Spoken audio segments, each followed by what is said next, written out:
Hi, I would like to take a moment to talk with you about the meaning of ancestors in African indigenous traditions. I would like to say that ancestors mean at least two things. The first is that ancestors represent the ultimate vision in African indigenous traditions. And the second is that ancestors represent the ultimate form of communion in African indigenous traditions. So the first, that ancestors represent the ultimate vision in African indigenous traditions.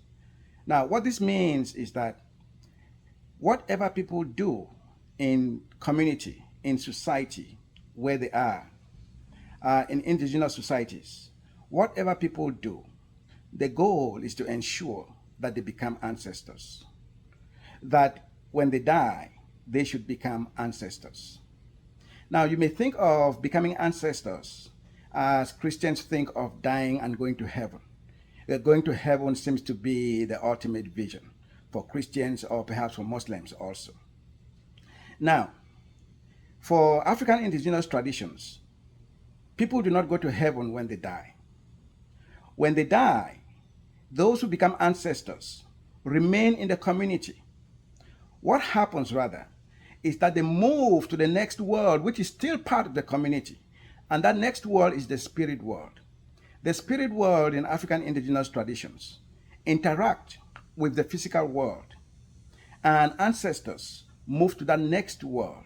And so they continue to be remembered by the community they have been part of. This is the ultimate vision of African indigenous religious traditions. Now, this leads us to the second point, which is that ancestors represent an ultimate form of communion.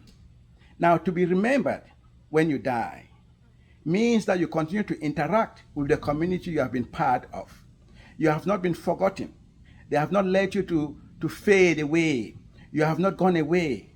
Your presence is still needed in the community you've been part of, just as if you were still alive. This represents an ultimate form of communion between the living and the dead. So the living are not the only ones who are alive. The dead are also alive. You hear it said that in many African communities, the dead are not dead, which applies to the ancestors. The ancestors are not dead. They continue to be part of the community in which they have been part of, which is why it is so disheartening to abandon the memory of your ancestor, which is why it is so disheartening to forget your ancestor. Because once you do that, it means that you have broken that communion.